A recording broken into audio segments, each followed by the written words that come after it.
Tonight on Reporting Scotland, tens of thousands of passengers will have to change their plans this winter as Ryanair cancels flights from Scotland in a bid to fix its staffing problems. Police Scotland's Chief Constable Phil Gormley is being investigated over a third complaint made against him. The consultant who resigned from a review group on the safety of mesh implants tells BBC Scotland why he stepped down. Ministers backtrack and say they will launch a national campaign to raise awareness of sepsis. More people will live throughout Scotland as a result of more people being aware of all the symptoms and the fact that it's a medical emergency. Also on the programme, a big night for Celtic in Europe. Join me here in Brussels where Celtic get ready to face Anderlecht in the Champions League in a match that could define their European campaign.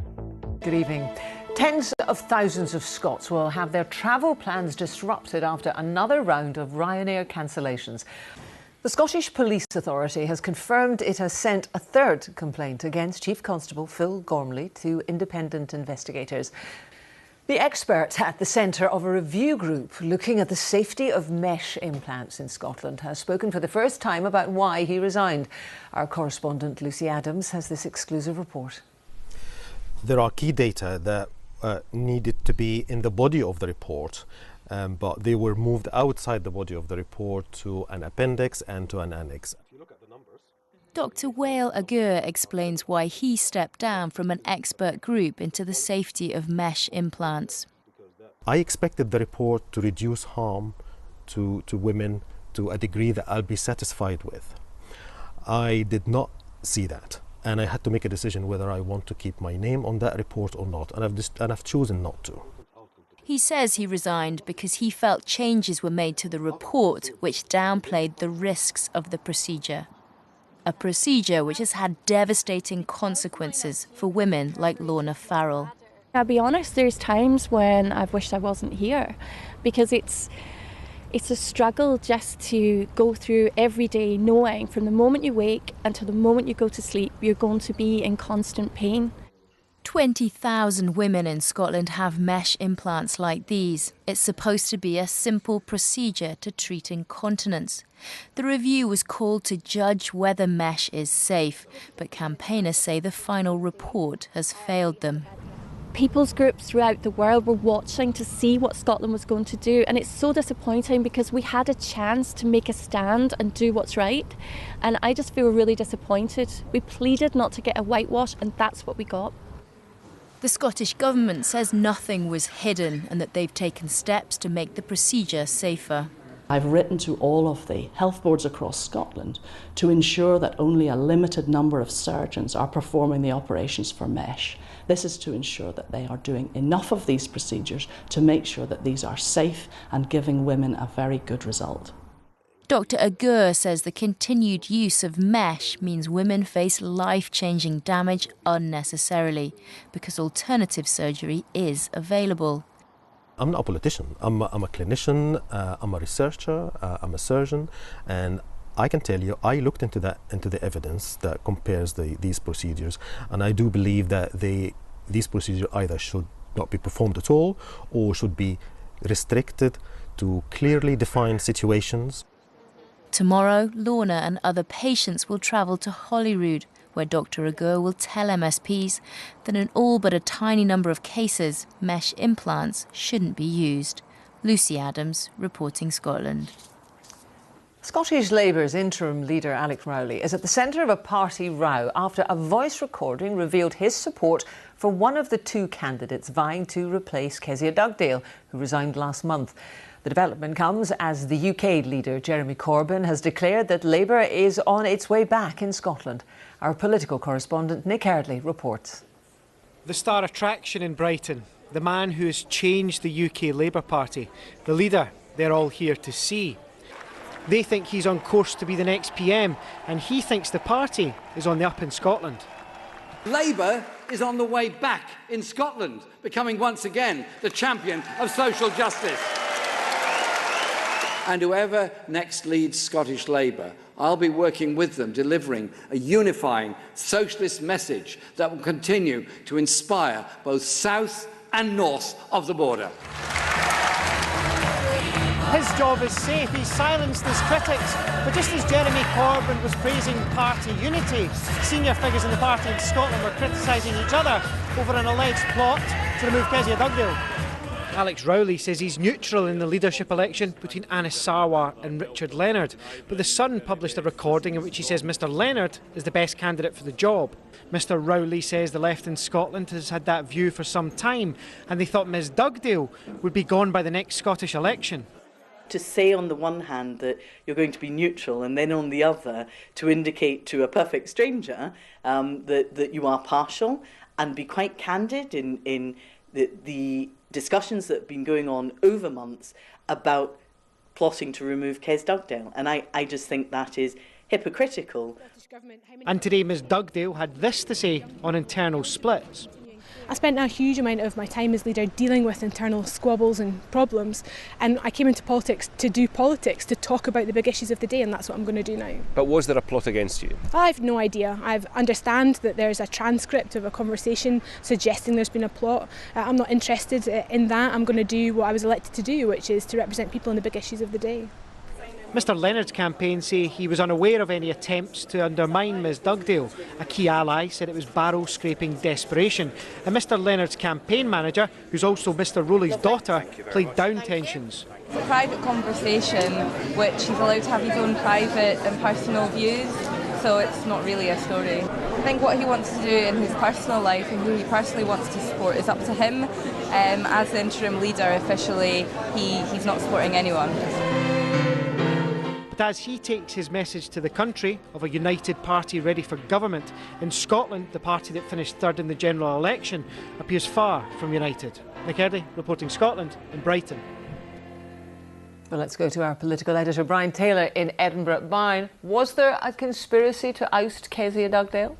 It's a remarkable concatenation of events today, Jackie, isn't it? You have Jeremy Corbyn in Brighton preaching love and unity at what was a quite remarkably united conference at exactly the same time as the emails are flying in Scotland, as the two camps in the leadership contest here are frankly tearing lumps out of each other. Was there a plot? I'm not sure we can infer just directly on the basis of what was said by Alex Rowley in that overheard conversation, and I bet he'll be careful and cautious the next time he's standing in a conference queue.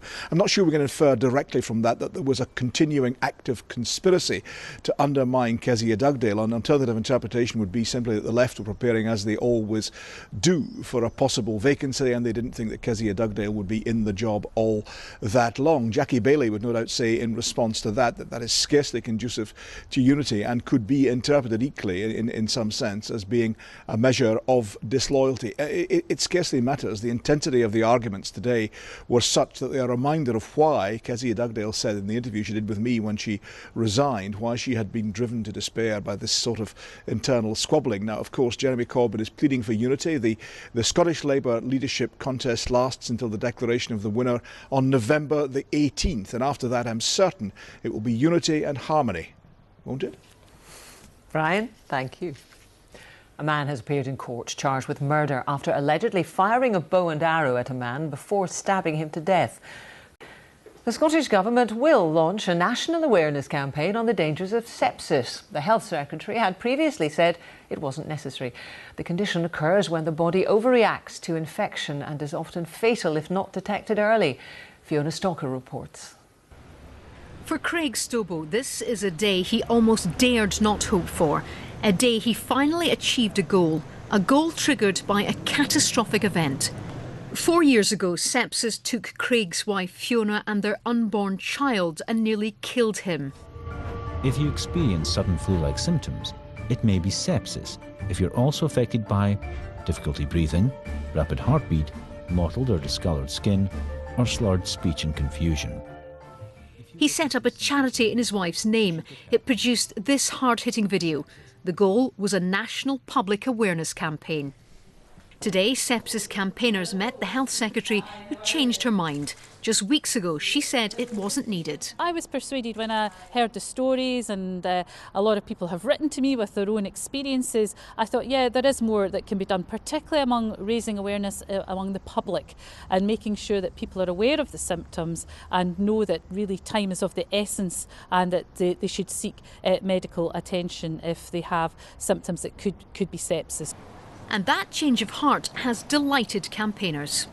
We're very, very pleased with the outcome of today's announcement. The real key thing is to make as many people as possible throughout Scotland, both the public and also to reinforce it to the medical profession, that it's an emergency, and to know what the symptoms are and to know what to do if they experience those symptoms, to get themselves to hospital more quickly.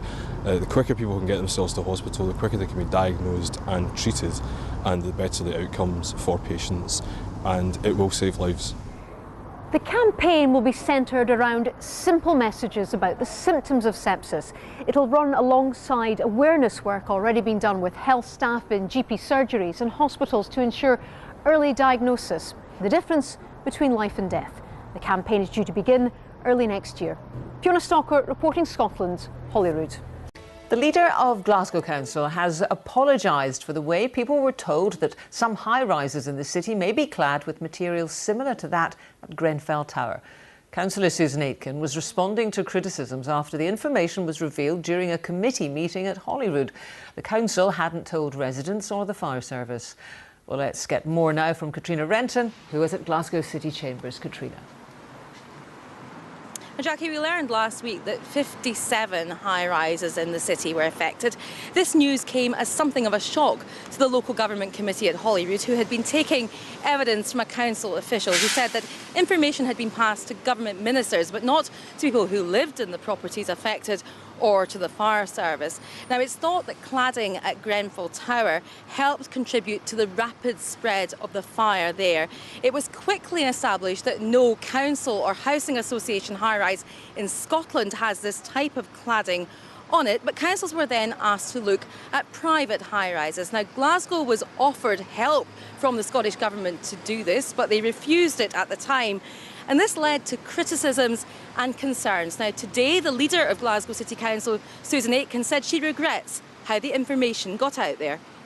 We're sorry. It shouldn't have happened. I apologise on behalf of the council. Mistakes were made.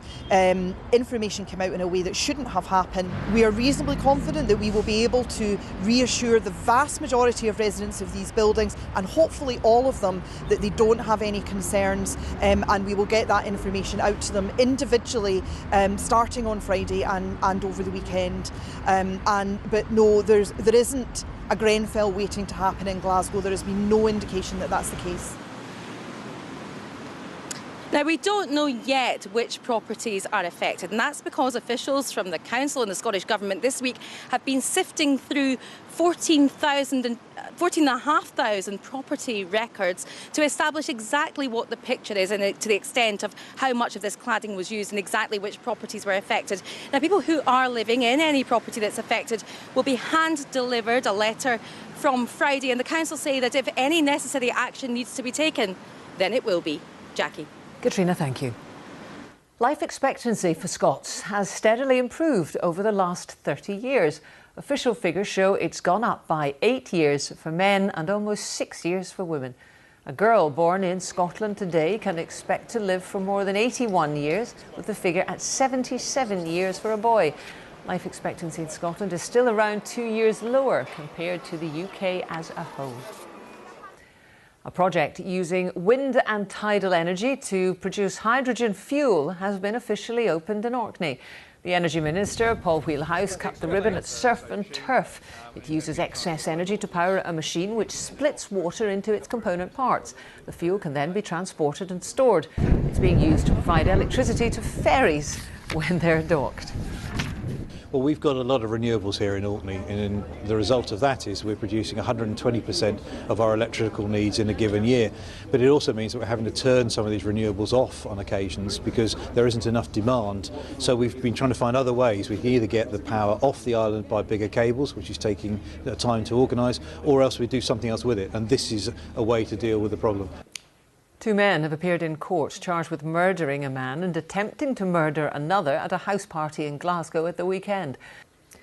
30 years ago, one of the most dramatic prison riots in Scottish history took place at Peterhead Jail. Sport Now and Celtic are preparing to kick off another important Champions League game in Brussels this evening. And a reminder of tonight's main news. Jeremy Corbyn was given numerous standing ovations today as he delivered his keynote conference speech. He said Labour was on the threshold of power, he mocked Tory disunity and insisted Labour policies were now mainstream. And tens of thousands of passengers will have to change their plans this winter as Ryanair cancels flights, including many from Scotland, in a bid to fix its staffing problems. And that's Reporting Scotland. I'm back with the headlines at 8 and the late bulletin just after the 10 o'clock news. Until then, from all the team, goodbye.